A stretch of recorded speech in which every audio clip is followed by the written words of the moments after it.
recording, so now let me head back to YouTube and hit the go live button. Hey up, that's our faces. That means it's time for me to read this script that I once again forgot to put in front of me, even though I said I was just about to put it in front of me. So here we go, the script's here, and I'm going to read out the following words. Take a breath to pause for an edit point for the podcast. You are listening to Let's Go JoJo, the weekly JoJo's Bizarre Adventure podcast about weekly anime from Dynamite in the Brain and Secret of the Sailor Madness. So come along and hang with the Let's Go gang. It's Dwayne. It's Niall. Ari. And it's me, Brian. And on this episode, we are covering anime that aired the 6th of February 2022 to whatever the Saturday was that ends that following week. That is the 12th. The 12th. Yes, I was going to do the mental arithmetic as I was in full starting a podcast energy, which I don't know where it's come from, but here it is as we go straight into our first thing, and that is JoJo's Bizarre Adventure, Part 6, Stone Ocean, Episode 10, Operation Savage Guardian, open brackets, head to the courtyard, Part 1. Never heard of that band. Savage Guardian. Yes.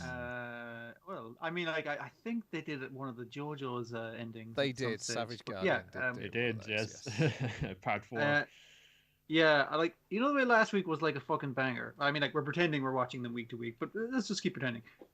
That last one was like really good, and I was like, "Oh, it's gonna be tough to top that." Then this week fucking comes along, I was like, "God damn!" This one was packed. Okay. It's fucking packed. Yeah, shit. It's rocketing material. I can see why they did it as a two-parter. Like, there was a lot going on in this. Sorry, one part though. Yes. So many already. They say, assisted by Emporio and his friend Weather Forecast, Jolene rushes to the courtyard to pass Jotaro's stand disc to the Speedwagon Foundation. Yeah, so based off of last week when they made Dollar, she's using that newfound wealth to use the phones, basically, to bribe everyone in this episode for the most part. Yeah. But Jolene has not watched any spy movies. So even she is... again, she's the combination of very serious JoJo and fucking moron, because the way she's taking this covert phone call is she's giving all the information, like, this is probably like recorded on the Speedwagon Foundation receptionist says or whatever. It's like, but what can you do? And she's making the most like weird poses on the phone to make sure nobody's listening to her. I really liked how that was done actually. It did feel like this for the angles they were using and all that. This is like like a suspense thriller kind of job, and it could have been so easy because she's doing a lot of this in the top of the phone box, cutting her mouth out. You could have just done that, or just her back facing on the phone. But then it's just like, no, but have her kind of turn and kind of cross her legs like that. So you do see her mouth moving. Yeah. It's definitely got a good way of showing like the paranoia just in how she's physically holding herself really weird. Checking the inside of the jacket, making sure everything's in order. Yeah, obsessive. Looking like a completely casual person to the other onlookers. Mm-hmm. Yes. So they've got this plan. She's got to get from where she is to outside the prison. She's got to get to the prison. It's the male prison yard she has to get to. And she has to do it like, we'll see you in 20 minutes. It's like 20 minutes. It's like, yeah, we can do this on a fair thing, but we are not a military organization. We cannot help you in any of the fights or escaping the prison. Not of your existence. We can summon a submarine in 20 minutes, basically. Like, this is a thing we're capable of doing, but this is what we can't do. Help you out in any of the crazy fights you might find yourself in. The guy doesn't know what a stand is as well. I'm glad Jotaro explained that much. It's like, I know there's weird shit in the world. It's Operation Savage Guardian. Yes. It's like, okay, just wait for Savage Guardian, and you'll know it when you see Savage Guardian. And it doesn't explain, is that a guy? Is that a thing? It's probably a stand. Because it's named after a band. We're the Speedwagon Foundation. We name all our big products after bands. Very confusing to our operating partners, but this is the way it was done since the company was founded. So yeah, she has to get to the thing, and what becomes like a little action sequence of her planning out the inside route of the prison and bribing her way past the guards. is a baseball boy appears and it's like, here, don't catch this baseball. And she catches the baseball and is teleported to the music room. A ghost of a music room. Is that right? Okay, just making sure I have this right. Because Emporio's stand, he explains, can make ghosts of objects. Only he can interact with them, but obviously he can pull other people into them, and he can eat Mars bars and drink the juice that's there. A ghost of a Mars bar. Sorry, it's not a Mars bar; it's a knockoff Mars bar. I think it's the name of it. I think. Okay. And he's like, it's just falling out of him as he's chewing it. It's like, it still tastes good. It's just staining his fucking baseball shirt. Yummy. Oh. Pretty good power. Weird power. But also, yeah, it is limited. Yes, two lads here. One who's taking a nap inside a grand piano. He would sleep in a bed, but there's no bed in the music room, so he sleeps in the piano. Perfectly normal thing to do, to understand that. We have another one, pink-haired one. This is Anasri, who just storms out of the room as soon as he sees Jolene get pulled in. When I saw him, I thought he was like the bad guy off the last part. I was like, what the hell is he Has doing? the pink hair, has like the crisscross pattern. The net shirt and everything. Yeah. Just on initially seeing him, it frightened me for a second. Well, that made all the papers. So styles, it can be funny like that. But yeah, this is Weather Report. He's a fucking weirdo. Is he? He's up there as weirdos go, on even by JoJo standards, right? Yeah. Well, she's got an excuse. He hasn't got his memory. It's popped out. Yeah. So he's he only whispers, really close to your face. Stands on tiptoes, everywhere. Stands on his tiptoes at all times, like a jungle cat. And his stand power is something he was born with. It's not like someone else's disc put into him, so he's cool. But he does want to find out why he doesn't have memories. Presumably, he's missing a disc. Yeah. And his hat/hair, not sure, at this point, resembles kind of like the Flintstones Royal Order of Water Buffaloes.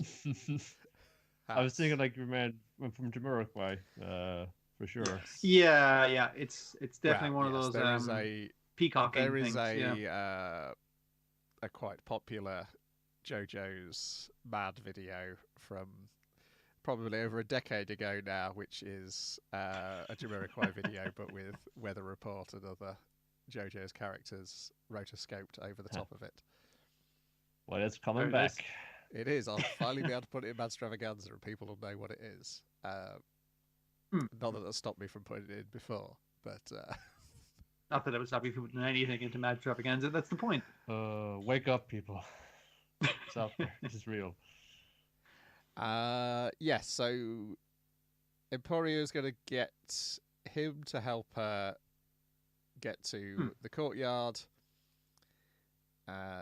because he's got the excuse of he's in the male part of the prison, so therefore he's got reasons to go there, and you can bribe the guard. And he does explain, like Emporio does say, like, I can't use my powers to teleport around the prison. Like, I pulled you into the ghost of the music room, but when we come out of this, we're going to be in the actual current music room. Yes. So we can't, like, teleport from one side of the prison to the other. And I can pull, like, random ghosts of bins out of my pocket and shit, but I can't move around. I can move around in ghost space. I can't move around in real space at the same time. So Weather Report and Jolene pop out of the ghost music room into the real music room. Yeah. Where Weather Report displays his stand ability using a box of pens and a piano. His stand, which is also called Weather Report, to play a little tune on the piano, and then holds. Just to show the fine control he has over the. It's like, oh, he can control the weather. Oh, just like he can rain down lightning. It's like, no, very fine control. Watch me play a tune with falling pens. No memory, but it has this instinctual like tendency to show off. Yeah. It's a clue. Then pulls her close and tells her, pretend not to look, because the puddle he's made by the piano, you can see the reflection they're being spied on. By something? Some extra weirdo. He's a guy who's got a stand power, but also other powers which I understand. So, okay. So first of all, again, I thought his hair was like a box, like a square box, but it might be a paper bag over his head. I'm not 100% sure what's going on. Yeah, yeah. He does have shoes, but there's like just tied on by the laces to his ankles. Because he has suckers on the tips of his toes and fingers that he runs around on all fours with, like a weird even crab when man. That's not an advantage. He'd be moving faster if he put his shoes That's just on. how he's learned to run, basically. Also, he spits at you, which is fucking disgusting. So as they're running away from this weirdo, he's just spitting at Jolene, and he gets a little bit on her, and this is like, okay, that's gross. But he's pretty easy to run away from because he runs weirdly and therefore slowly. But they do hide in the ghost of a jacket, I think is what they hide in. That's a funny image. That's a big jacket. Their three heads all poking out. Yeah. It's a good image. And then they get to the guards, where there's some palaver over a can of Coke and a bribe, and the Coke's is spilt, but the Coke, that's the first sign something's up, is that the Coke is beginning to float off the saucer. He's a very dainty guard. He puts his can of Coke on a tea saucer. He's mothered raisin right. Well, it's so you can hide bribes underneath it, basically, I think. And then slowly the gravity begins to disappear. As we learn, this is the power of... we don't get his name, do we? We just get the name of his stand. No, we just get the Wrangler. Yes. But his stand is Jumping Jack Flash. Or, as the subtitles read, Jumping Jack Spark. Not quite as good as Savage Garden, where it's like, you could hear that incorrectly. That'll be fine. I've now suddenly just realised who the character design of Jumping Jack Flash reminds me a little of is Rom's mate Turbo, with the spinning things on the wrists. Okay. And I think the shape of the head is quite similar as well, of Turbo's helmet. Yeah, it would make sense for a robot head, all right.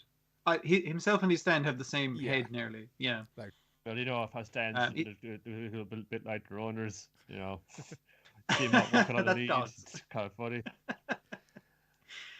I did like it's a weird look, and I can see it only being detrimental. But I did like the look of like his eye holes and that paper bag he's wearing over his head, like covering over the middle of his eyes, and like that's just going to interfere with your vision. You always have to be side eyeing everything. No, it's probably something to do with the way he propels himself around. Does he need like good peripheral vision? He needs the wind resistance because he's so weird. Yeah, with the anti-gravity powers. It's good the way he gets better peripheral vision. I would not be surprised. It's the kind of thing that he looked down and started experimenting with putting a pillowcase over his heavy eye holes cut out. This is good stuff. Right, that's going in.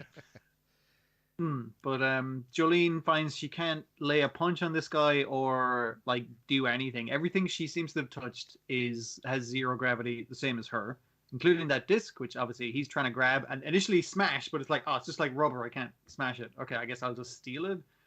But she makes quick thinking, takes the guard's floating cup and makes like a what do you call that? Wire telephone? String telephone. String cup telephone.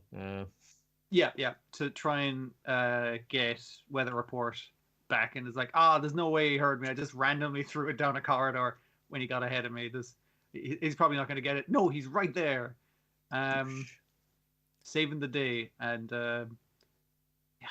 what does he do? He puts a load of gas around himself to block Jumping Jack Flash, like pockets of. It's almost like you could kind of just like stick in the air and make it dense enough that it'll stop moving projectiles. Yeah. But and obviously he's throwing things with his wrist spinners that create. Isn't that like the spaceship thing that came up in Dr. Stone recently? That's causing him. He's got centrifuges. He's got centrifuges on his wrists. Yeah, the wrist things give him centrifugal force, so he's not buffeted around by the stand isn't buffeted around by the anti-gravity. But also it's causing him to thring at people. That seems kind of like nasty as well. It's just fun shooting through the air the speed of a bullet. I think it's just like imagine the kind of rips that would make. Which coincidentally is something a character does in Ranking of Kings this week as well.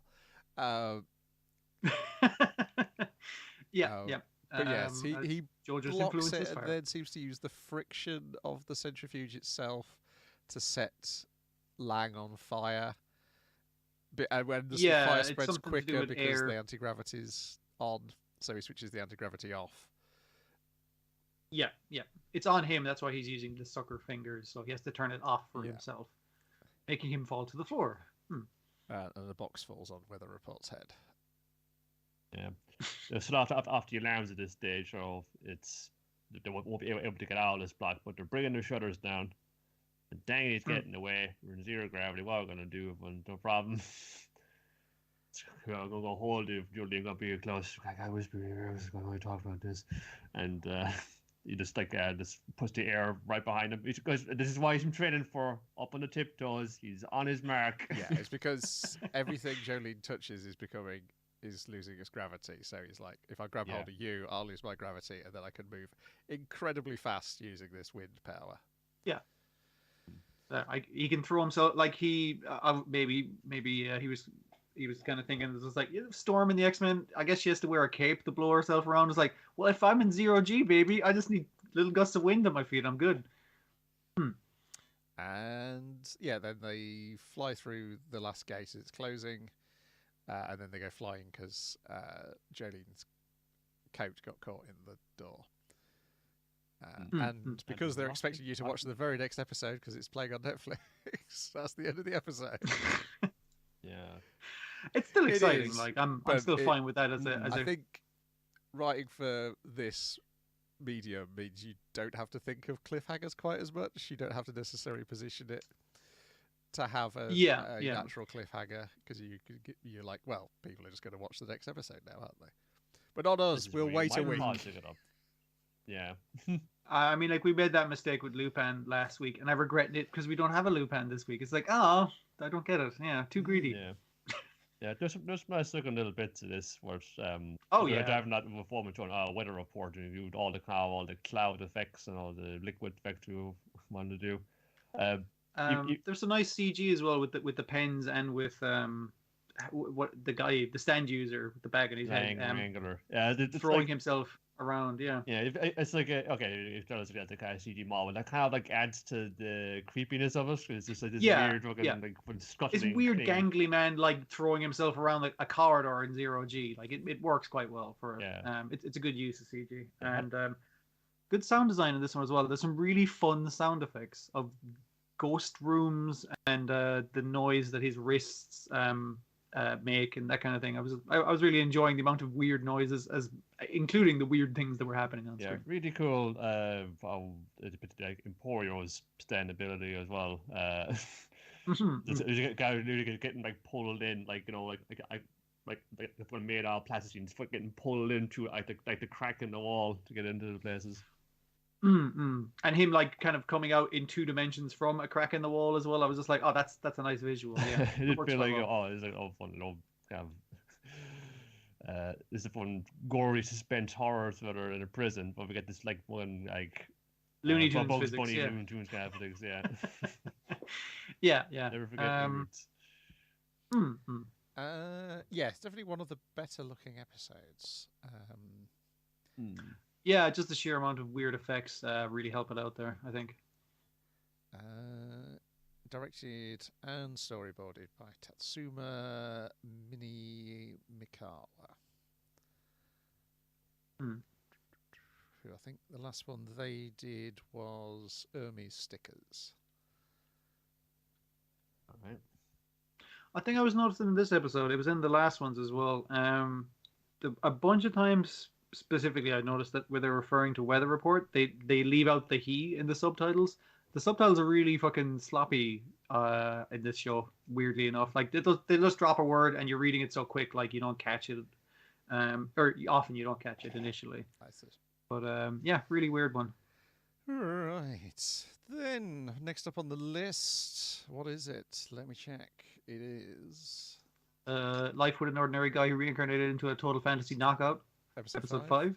That is a guy who reincarnated into a fantasy knockout and armor that moves. It. Yeah, this was the one I was complaining about last week of how it's got like 2/3 of a story, and then I struggle to remember the last third because it's kind of a different story and doesn't really go to anywhere beyond. I still enjoy like the jokes. Like there's some good bits. But the 2/3 of the story, which is them fighting the giant suit of armor, it's great. It's fantastic. They have to go and fight a giant suit of armor. We get some comedy of them going in the wagon to go and find the giant suit of armor, where they just really hate the Schwartz still. They're just horrible to him all the way on there. More so the cop does, because it's kind of like this, like not referring to him or his name. Just really, really demeaning, yeah. And then it turns out this magical animated suit of armor is a lot more powerful than they were expecting. For a start, it talks. They're not supposed to talk. Yeah, and it's the weird thing of it's a high level enemy. It's animated armor, which means it runs on magic, so it's probably like eating magical items to stay alive, which is why it's robbing people of everything they own, including their clothes, just to make sure it gets every magic item. But it's not really doing any major crimes, so we'll just send these random prisoners after it. Oh, and obviously the two have to come as well. What was the reason given for that? I can't remember now. That it was just like, hey, we didn't do any crime. Why do we have to help? Yeah, but they're there as well, obviously. And also on the way there, we see even Lucius claims that they're not affected by her power, but they are affected the mildest we've ever seen anybody affected by the power, in that Lucius has got a tiny bag of candies for her. Yeah, the sweets for the road trip, basically. It's like, would you like a sweet? Oh, brilliant, a sweet, yeah.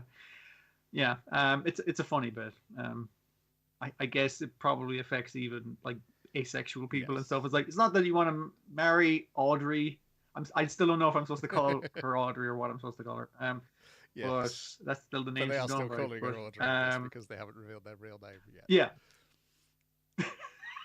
Well, you don't want to get arrested for using a false name. Yes, because that's one of the reveals is when Lucius gets their magical robes taken off. It's like, oh my goodness, I'm sorry for calling you Mister. And she's like, well, or probably they, because it definitely feels like asexual, non-binary for that character. Non-binary, it's some kind of gay or trans type person. Well, I'll stick with they with Lucius for now, because what did I say? Something like I mistook you for a man. Sorry about that. And it's like, well, I do carry myself like a man, so that's fair enough. But isn't like, offended by them calling them a woman either. Yeah. No, not at all. That's the other thing. It's like, yeah, easy mistake to make it. But so Audrey takes off her shirt to cover them, and then man's like, whoa, I can see your shoulders, your sexy ass shoulders. You put on my thing. Oh no, that's even sexier. It's the boyfriend shirt. Yeah, and this turns out to be the main part. This shirt wearing, coat wearing thing is the main plot of the episode. It's just by there being a giant animated. And I love the fact the armor's like, hey, are we fighting here or what? It's like, give us a second, giant armor. Okay. We should also say we're having a at this conversation. point also the armor introduces itself as Vizard, the incomparably skilled, which is a great stupid name. But yes, because then he's like, why wearing the shirt? Why is the shirt worse than seeing her shoulders? And then we get, this is Schwartz's area of speciality. He can now explain this to this old man who doesn't understand. You have the dorkiest of and most basic of schoolboy fantasies. It's like, what? What's wrong with that? And they could just see that his charm level is just going up and up the whole time. Yeah. Can't help it. He explains it in terms of visual novels, and then which is illustrated by the style changes. The style changes.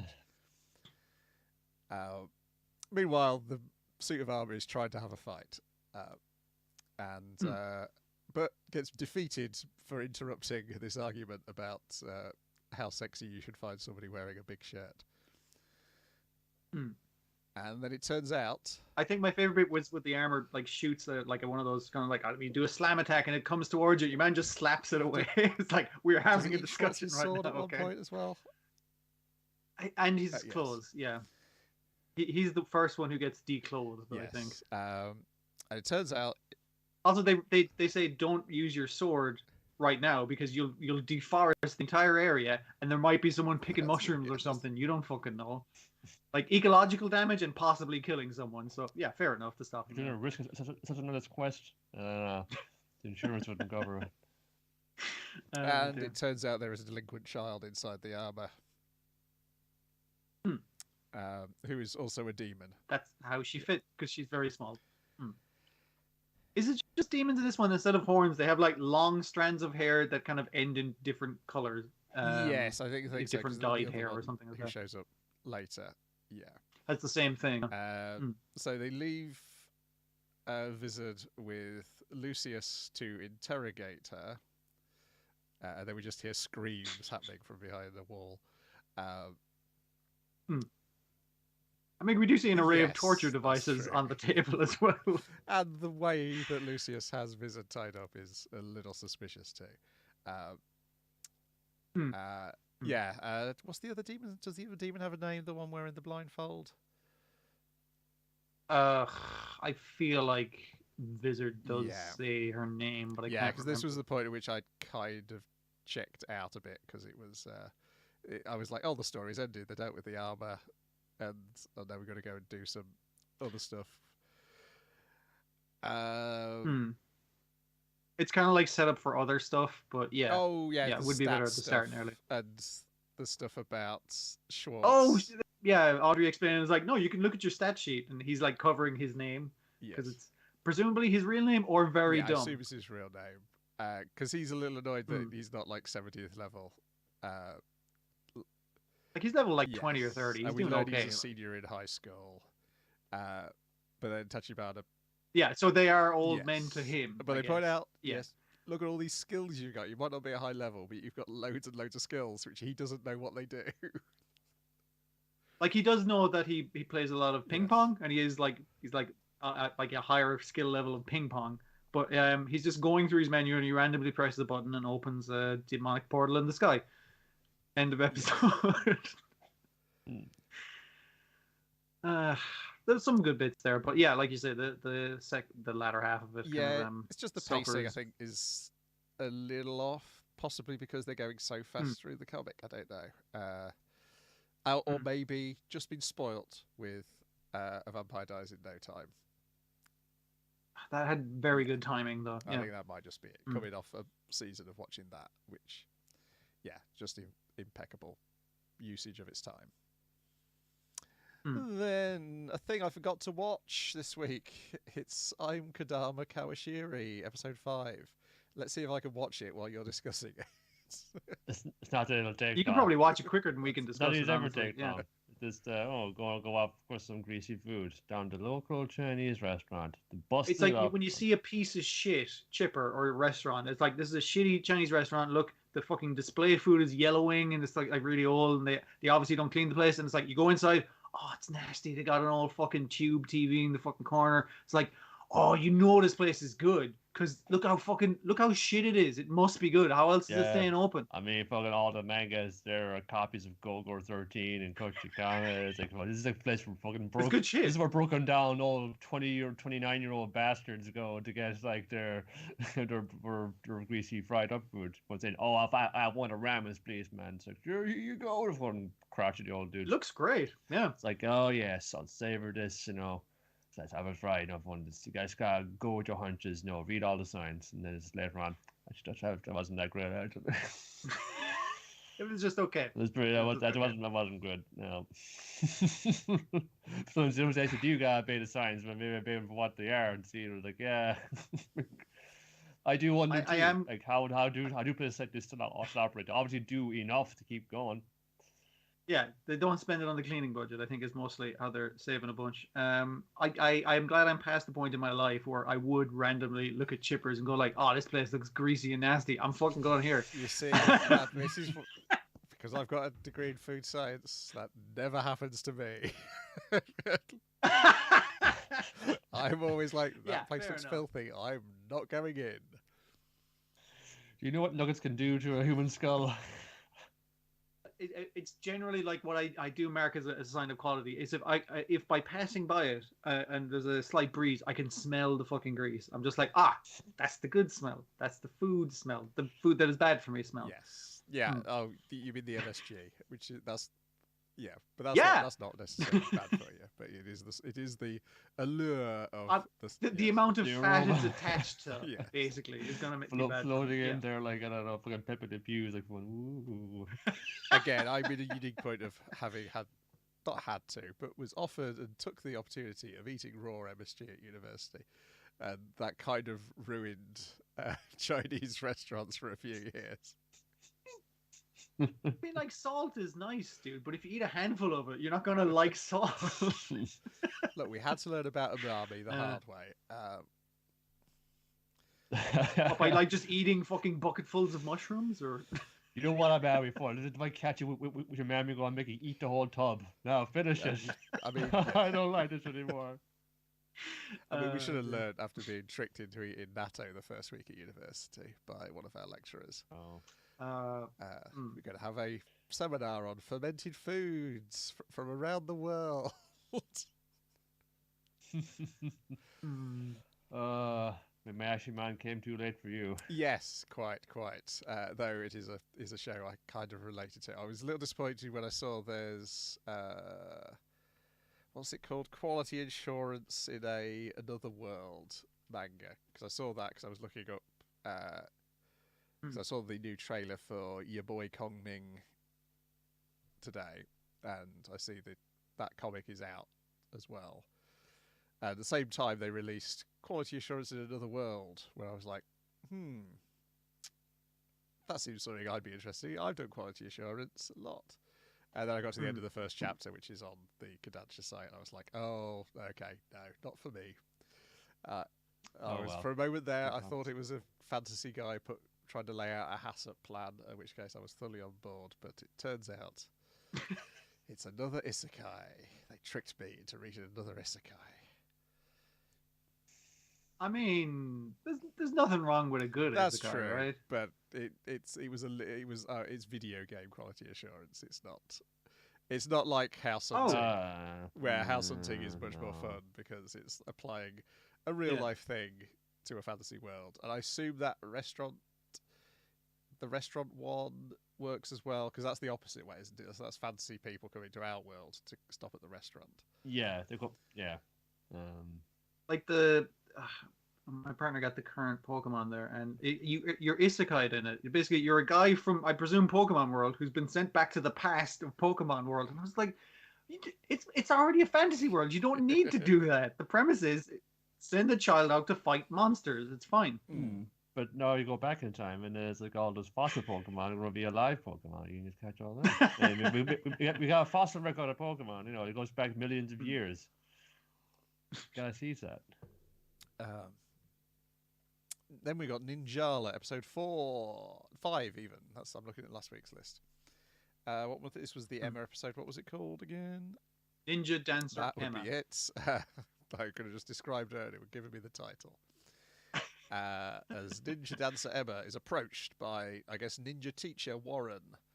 As we get her backstory as I guess, an immigrant orphan / street dancer / Batman. Yeah. Crime fighter. Vigilante. Yeah. Do we open on her like fighting some thugs down at the docks who are doing shady deals? We never see what the fuck they're trading. Do you have the money? Do you got the stuff? And they open suitcases away from the camera that we don't fucking see. They could be just selling Beanie Babies for all we know, Pokemon and cards. just willing to beat up anyone who watches them do this. Pokemon but cards. she ninjas her way down and kicks the shit out of them. And the guy, I guess, Instagrams the entire thing because now there's a famous ninja going around fighting crime in town. So that's how the teacher, as part of her research for the Ninja Association, World I've forgotten Ninja the name Association. They protect Okay. ninjas around the world from, I guess, other ninjas by the looks of things based on the series so far. So she sees there's a ninja trending, and so she's like, okay, I better go recruit that ninja. That does appear to be a small child, which is in her purview of starting up a ninja school. So yeah, she finds her street dancing when she's not at the orphanage being run by the very nice nuns. She's doing kind of like just putting on the cardboard and playing it off her phone rather than a boombox or anything. Her ninja power is that she can hear people's voices even when they're muttering under their breath. But the problem is, it's like their inner thoughts, like the surface thoughts kind of thing, or something like that. Yeah. But the problem is that she's focusing on the bad things, not on the good things, and so she can't make it big as a dancer. But don't worry, she makes it big as a dancer within this very episode, and so therefore we can press on with the ninja hijinks by the end of it all. But I like the thing of it because obviously we've had guy with the super scream, the girl with the magic eye that makes steel beams into tentacles, and the hearing people's kind of surface thoughts and negativity. And basically her power, the negative part of it that she's stuck on, is she's reading the comment section. And that's a mistake. Never read the fucking comment section. Only hate lies there. But the other woman has to point out, is like, yeah, but you do hear the good things as well, don't you? And she did. We see her in the episode where the nuns are like, oh, is she going to be okay? And the nuns are like, oh no, she's a good kid. She got a good head on her shoulders, that kind of thing. So she is hearing people's compliments, but she's focusing on the negative more so. Also in this episode, Burton and Bereka have run out of gum. And Ron has gone to visit one of the ninja heads to say, you sending your men to throw these shuriken at me? What? No. This is the same guy who later on is telling all the other ninja masters, we have perfected ninja gum. There are no side effects. It's perfectly safe to give to the new people who are coming to the Ninja Academy. It's perfectly safe to give to the children who are recruiting for Ninja Academy. I don't see what could possibly go wrong. They're not all on board with that, but it's the same guy as well from earlier. The boss of that teacher, the guy with the red streaks in his grey hair, who's against giving children experimental drugs, unsurprisingly. Dear, it's a weird show, man. It's very weird, yeah. And also Ron passes Jane as well at some point in the episode. They seem to know each other, just passing in the corridor. Burton and Bereka are going to infiltrate the Ninja Academy.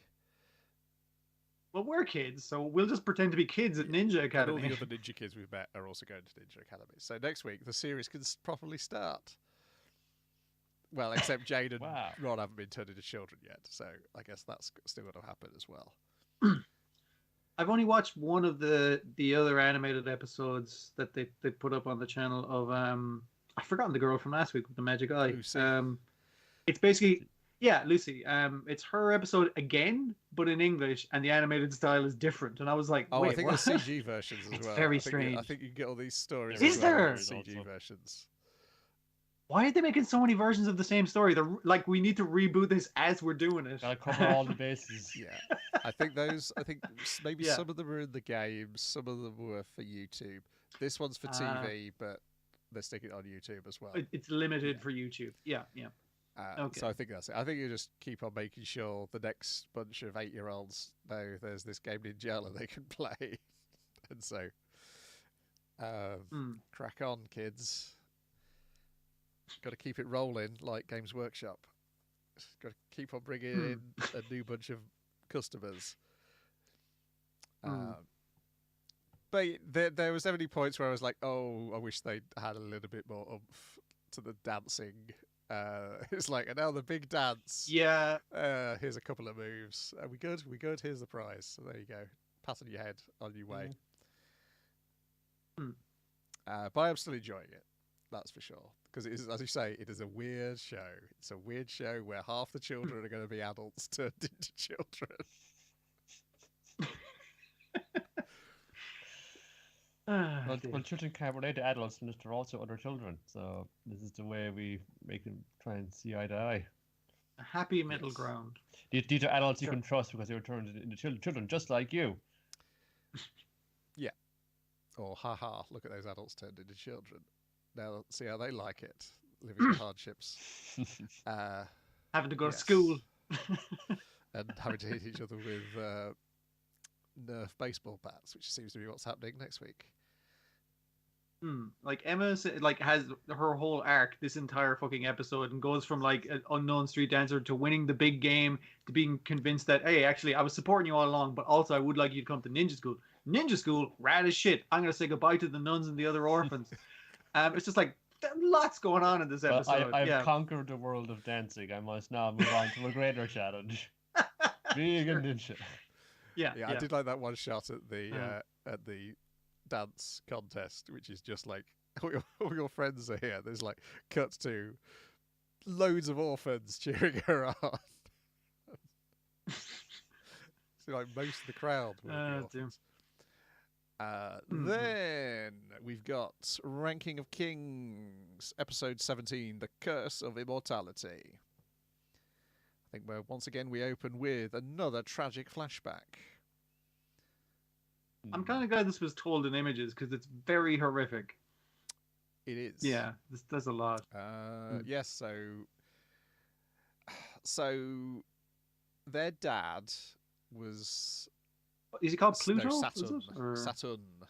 Saturn. Yeah. Like, it's like definitely like alluding to that. No, you might have heard this in like your own history sometime. Yes. A little bit Saturn, a little bit Satan. Works for both. It's another one of these double puns that these characters have as names. And he's obsessed with immortality. He's like a and he heard that people can continue themselves by having kids. So he's like, I'll try it. I'll give it a go. He's hoping. So he. Children. Yes, because he's like, because he's like a god. So he's like, humans continue their line by having children. So if I have a child with a human, maybe that will give me immortality. Help me figure out immortality because the gods are dying. Once you learn out, this, basically. that casts Miranjo's like going to boss saying, "Why don't you have a child with a human?" into a very different light. Because the giants are exactly the same, or maybe an equivalent of the gods. Because the giants are saying we are also a dying off species, and it said the same of Saturn here. And so one son, he got his father's magical powers. Another son, he got nothing. And the middle son, he got a little magic power. Was really strong. And then at 25, the really strong son, he became immortal and went insane. Of course, that's after defeating their father in an evil war for the Underworld.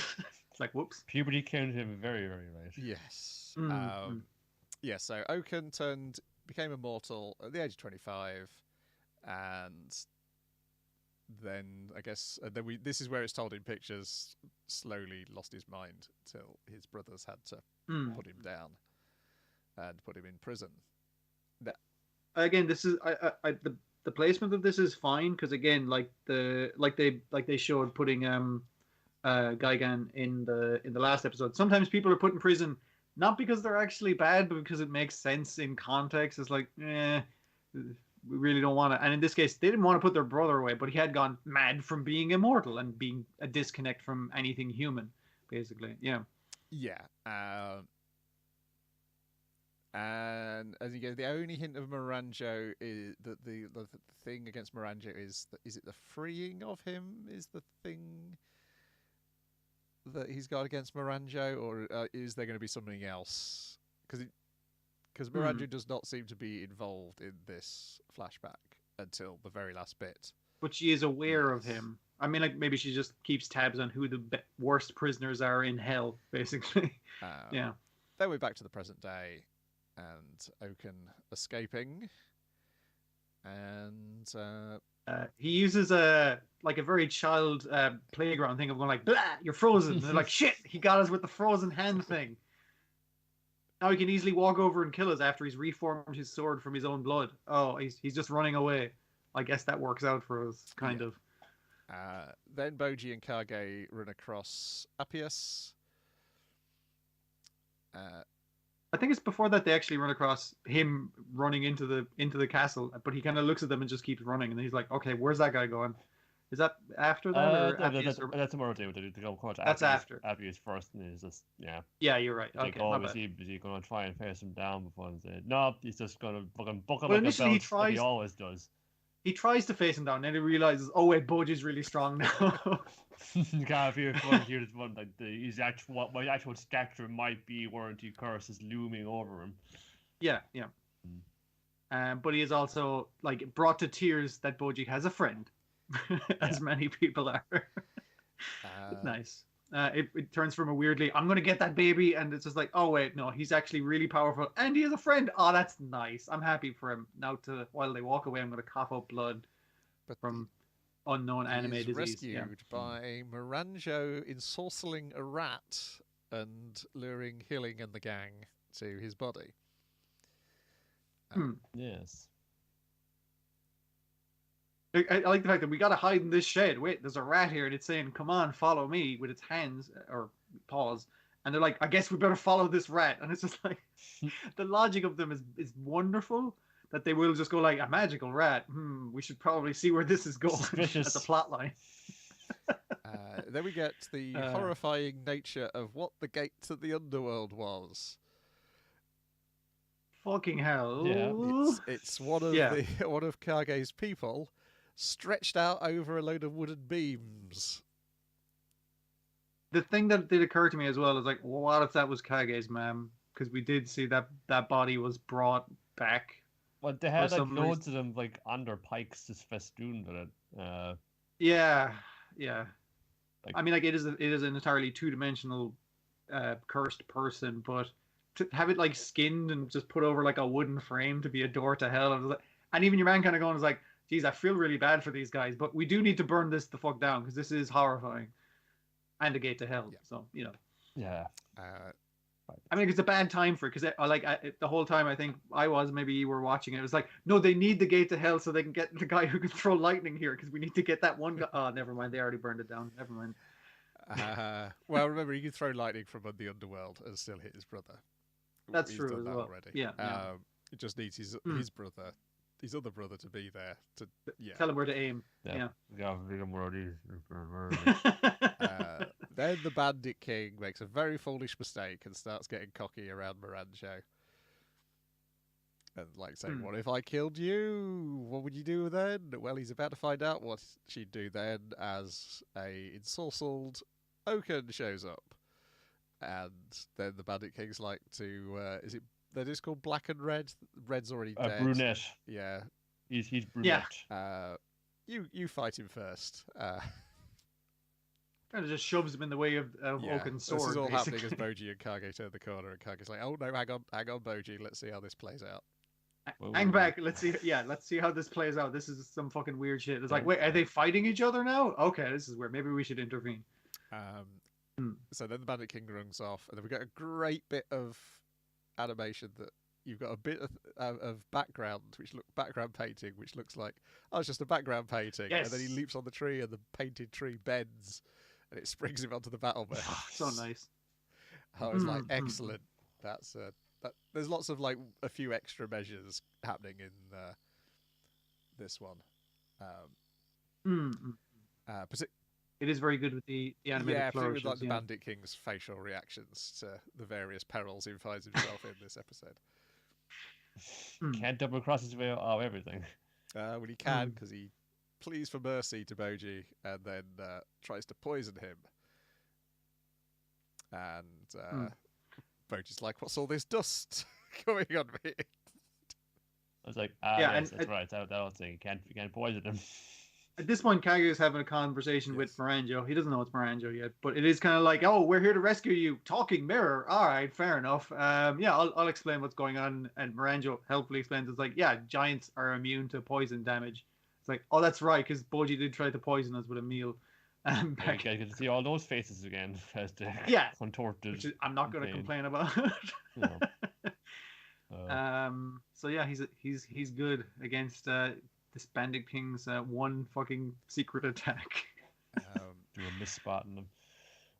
So gets tied up, and then we get Oaken versus Boji. And as the other brothers running towards it, it's like, he mustn't fight Boji. Boji will get killed. Boji's shit does not work on this one guy. I do like that because Boji's like, his power level has gone crazy through the roof, but it's like, this is the one thing that none of your shit fucking works on. It's like South there. The Hokuto Shinken won't work on him. Pressure points are all wrong. Not only will it not work on him, it turns out it won't work on his equipment either. As he shatters Oaken's sword, and then Oaken's blood pours out and pulls his sword back together. Which is taking it a little one step further than I was expecting Immortality to happen. Also, we get like young Miranjo and Daida doing this as well. Yeah, because like I think Miranjo in the mirror kind of says to Kage, it's like, you should tell him to run. He doesn't stand a chance. And Boji tries that, but then like, you know, obviously he has to defend the Bandit King who's tied up in the middle of the courtyard. Your man's just going to stab a bunch if he gets the chance. Miranjo's like, wait, why am I giving them advice? And then kind of shot of child doll-faced Miranjo trapped inside. And it's just like, okay, so there's still some good in you. Well, you do want to help this little kid who's in danger right now. Yeah, well, the fact that you even sent out the rat to bring the rest of them to Happiness is you know, I'm a cold, unfeeling mirror, you know, and it's like this. Well, she does mention to the Bandit King she is pissed at him for like hurting her disciple of Appius. Yeah. There is some, obviously with Boss, she is being loyal to him. Yes, but the thing that she wants is to go on another adventure with him. You're like, when you learn the stuff at the start of the episode, is that why is she hoping that Daida is immortal in the same way that Oaken is, and therefore, if she's in her immortal puppet body, her soul's in the mirror, Boss is in Daida's immortal demi-human body, they can go on adventures forever. Yeah, whether that is the plan or not, he definitely makes you think that's a possibility based on what we learn here. So Boji runs away, but he can't let the Bandit King die, so he leaps back into battle again. What are they going to do? Will Despa get there in time? Just gotta hit the points on the opposite side, Boji. That's the secret of his art. Bebin show up. Will Kingbo wake up out of his shallow grave? Oh yeah. I think those are the only two people we're unaccounted for at this point in the story. I assume they're not going to introduce any more characters at this. Well, the devil. What's the devil going to do? That's the other. What isn't he going to do? Yeah. Oh, and the ranking representative. I guess he'll show up as well at some point. Will this be like marked down points or up points? I'm not exactly sure. I don't know. Good hustle there, like staging a coup and taking the whole place over. You know, but that's like shows real ambition. They'll do, you know, good for you in standings there. Like, yes. Not this year, but we'll see about next year. You always say that. And how do you appraise the ranking of somebody who's possessing another person's body, particularly when that person possessing the body was previously in the rankings? Is this I was gonna say, is this like the American presidency shit where they like if you're elected president and then another guy's elected president and then you're elected president again, you're like the 15th and the 17th president at the same time? Is this like, wait, is this a new ranking, or do we go back to old King Boss and you get reset to your prior level? I don't fucking know. It's weird. Technically died at the same level as the Secretary of State, so Barry, no other heirs to the throne. He's good to go. Seems like a bureaucratic nightmare. But very good episode this week. Feels like it's on a roll now. Yeah, I one of the things I think it's benefiting from is that it's gotten past that hump of putting things in the wrong order, and also lots of fucking sweet fight animation. That's really helping a lot as well. It's as well of like, you know, going, oh, poor Boji. That's kind of like wallowing around in that. Oh, Boji's badass, basically. It's cool fun. No, he's used to, like, you know, trying to process some things. You know, if he's felt hatred for the first time today, that's, you know, it's messing up him a little bit. But you know, he's supposed to go like, nope, got a kingdom to save. He's getting on with it. He's a little trooper. I mean, as far as I can tell, part 2 is, from what I've seen of the comic so far, is almost non-stop characters running around getting into sword fights. So nice. I think there's more of the same from this point onwards. like if you're right, Brian, and Princess Bride is the inspiration, I'm fine with constant sword fights. That if you do them well, like this is doing, no fucking problem whatsoever. Sword fights, enormous fun beasts, Carrie Ellis, yeah. Well, yeah, I mean, I'm thinking Desh is a bit of Mandy Patinkin as well with those curly mullet he's got. Those cheekbones. Yeah. I mean, that's a bit of an insult to his face, but the hair game is fucking on point. It's the cheekbones, so, yeah, man. that's fine. Exaggerating those bone structure. Yeah. You could grate cheese on that.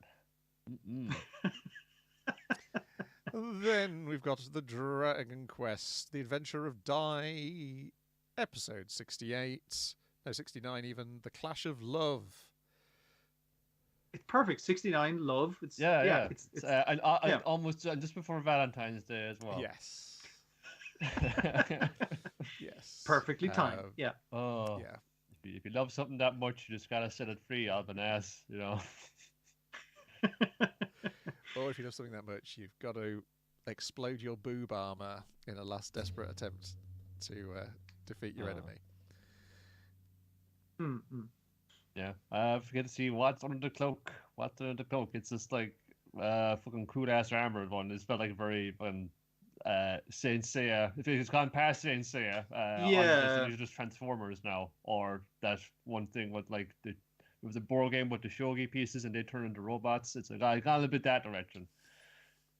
I mean, like it is literally a game piece that turns into a person. So yeah, but the idea that the dress was just like, this is my weighted armor that I was just wearing around me to restrict my movements in order to, because the queen barely moves in chess, which is true because it's the best piece. And while fighting her, Mom is kind of like, oh shit, yeah, you would actually kick most people's ass. I need to fucking hold you down here.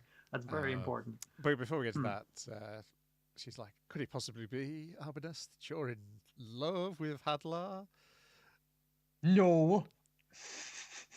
You're in love with Hadlar. No, my plan is to kill all of you, then go to the big demon lord and say, hey, please, could you cure my boss, who I'm not romantically attracted to?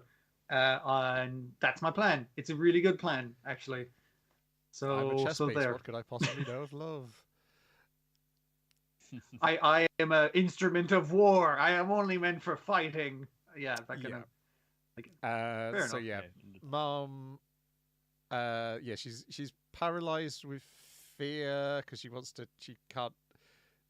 It's not fear. It's like it's more like she's paralyzed by her words not affecting Albinus in the way she was hoping. There's you're trying to appeal to the humanity of a thing that is not like even close to human, or is at least reacting in like the opposite way you would expect. Sometimes it's not going to work. I can understand, like, can we resolve this by not like killing each other? And ideally maybe we could, but in this case we cannot, and there is no glory to be held in dying as a pacifist. You know, if you gotta fucking defend yourself. Yeah, but I mean, like, I get it as well, because she's literally being confessed to and has had no time to deal with that. It's like, I'm feeling a lot of mixed feelings about love right now. So the fact that this situation has been presented to me, I'm like, well, that's how I'm going to read it. So it's weird for her. By an attack that sounds nothing like what the actual person is saying this attack is. I assume they've just changed the name to whatever a localized version of that attack was in a US Dragon Quest adaptation. Yeah. She has a vision of Avon, a memory of him explaining justice with justice and strength. You can't have strength without justice, but you also can't have justice without strength. And then she gets like, aha, look at this piece of armor I was given, and also this knuckle duster I've got.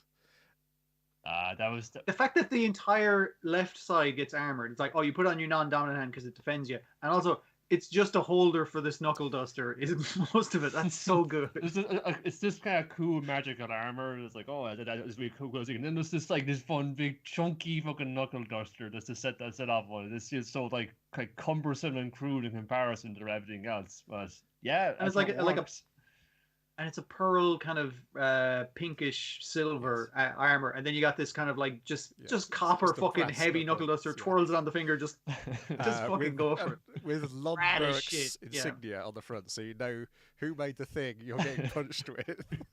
You're going to be branded with that in the face. Yeah. Oh, it's so good.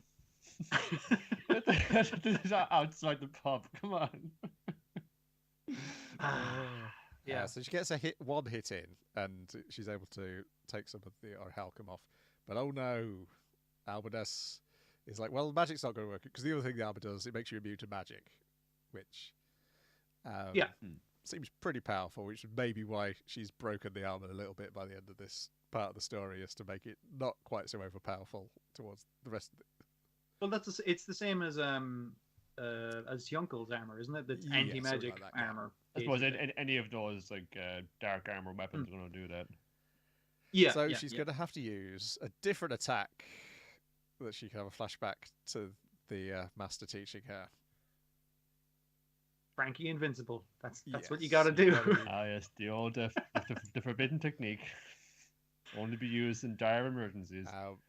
Yeah, because it reflects back on you. That kind of thing. But the problem is, Albinus is moving too fast now. She's just like, well, I'll just hit you a little bit, thousands of times at such a speed you can't hit me. I made the mistake of watching this after Life with an Ordinary Guy Who Reincarnated into a Total Fantasy Knockout.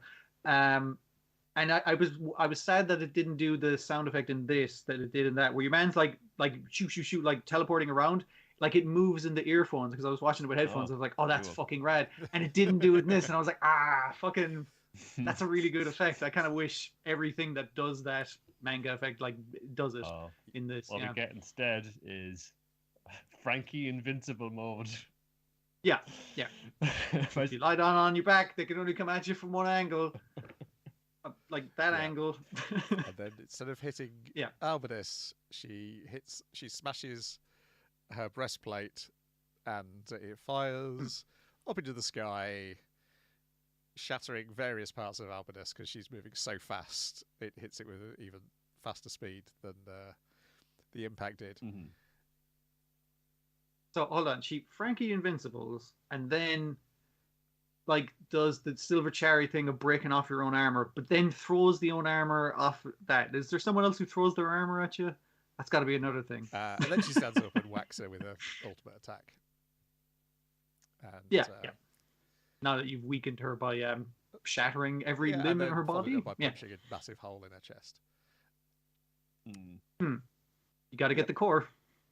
And apologizes, but Albinus is no need to apologize, because I was going to kill you.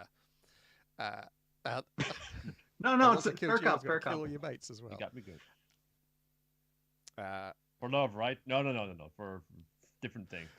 Well, I don't know. I didn't understand this thing you humans called love. And meanwhile, in less than a minute, Hyunkel beats him and pushes him off the tower. He's like, I can't believe it. No. What? That happened off screen. That can't be it. Yeah. I think I saw like in one of the volumes a chapter called Pawn's Promotions of it. These guys are going to be like, get the other side, hey, king me, and she's going to be a new by falling off the thing. He's moving to the other side of the board. That's his plan. Good plan. Fun. Yes, he's very good. Most tenacious fighter in all of the Orichalcum Royal Guard. No. Immediately defeated. Single bloody scribe done. And then he's like, Mom, let me tell you of love. I, Hyunkel, the best person to tell somebody about how to live their life. Listen, I've read about love in books and shit, so I have a pretty good understanding of it. And people have loved at me, and I can't love at them because of my whole deal. He's loved, and it went badly because he's very much like, well, yes, Mom, you give out your love to all your friends, but you got to think about your love in terms of yourself and look. If Pop means something to you, go and see Pop. You got to seek out love for yourself, not just for give it out to other people. It's actually like a weirdly good speech about being selfish for yourself sometimes. If you can, it's like, I poured my love into my dead dad's skeleton, and therefore that is not for me anymore, he thinks, as she runs off. Yeah, like absolutely wrong person to give you that speech, and did a fucking good job of it. Good job. Yeah. As well as this, she was thinking as well as everyone like, oh, we gotta go help Pop. Why? We gotta be fun. Did you see what he did down there? He's fucking he's did the fun stage thing. And remember, he's been like fun doing it all the time. You can erase matter now. It's like, right, he's been fucking this from even from pushing himself. I've always seen him as like the comic relief sidekick character, but maybe he could be something more. Yes, like boyfriend material. You gotta think of what you gotta do to enter this for.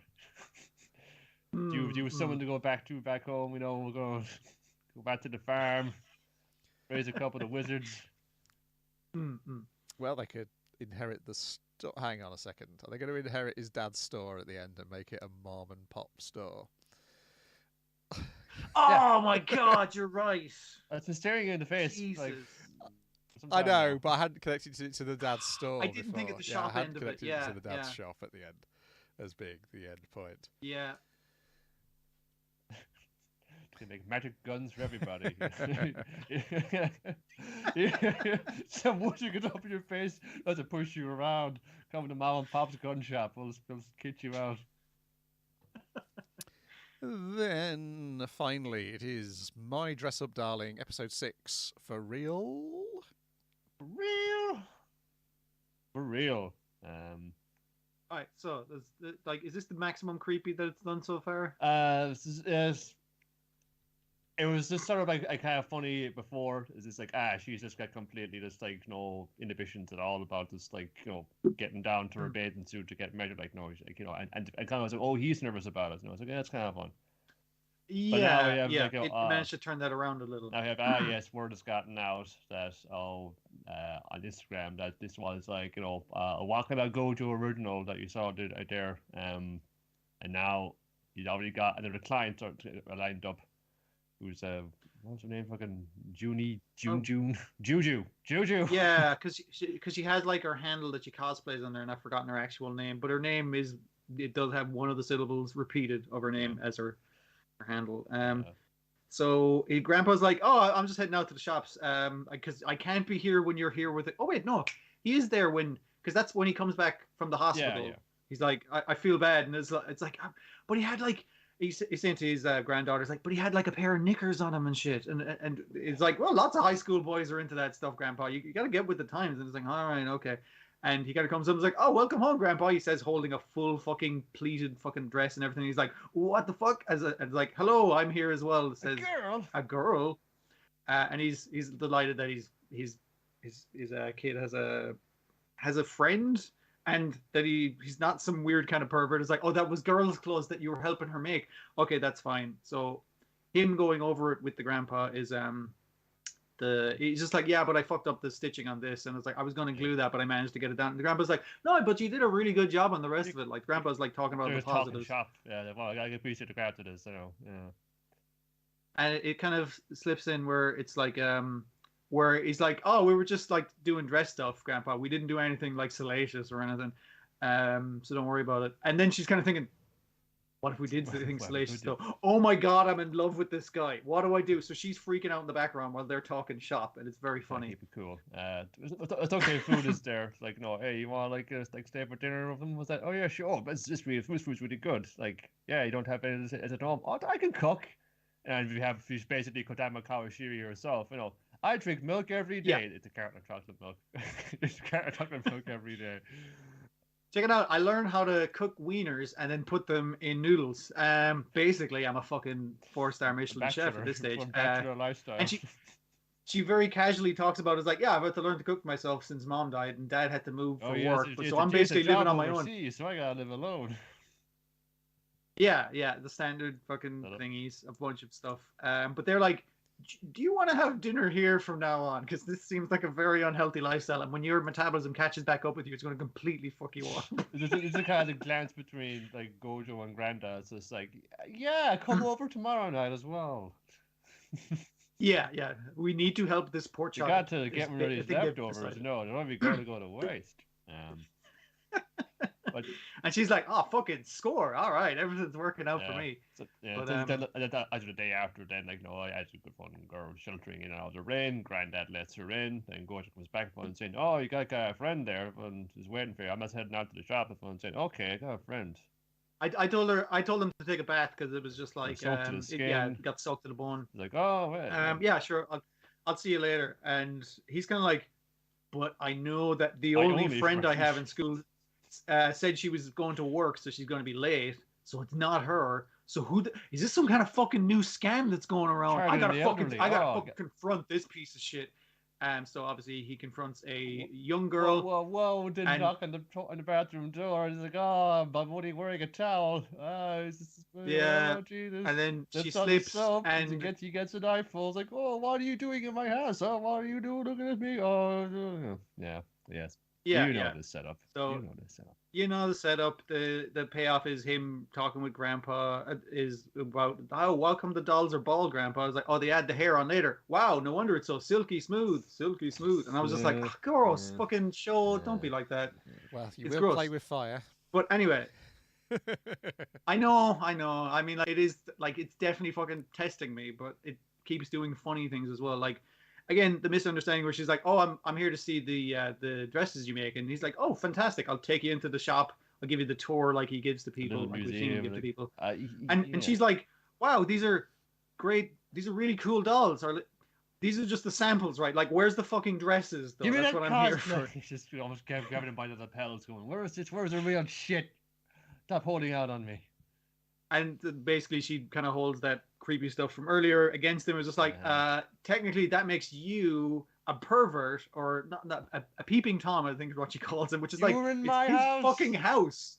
But anyway, yeah, it's like, I'm going to call the cops unless you make a cosplay for me. And he's like, wait, you just want to make a cosplay for you? He's like, yeah, that's why I'm here. It's like, oh, I completely misread the situation. I'm still going to extort you, though. Yeah, and then his friend, who is a girl, shows up. Not his girlfriend, not yet. And she is amazed because this is the same girl, as he discovered, that she follows on Instagram. Like, oh my goodness, I didn't know I found. And then she's like they're a senior, and like, no, she's like a second year. She's like 2 years ahead of him or something like that. Yeah, one of those. It's just this like small, that.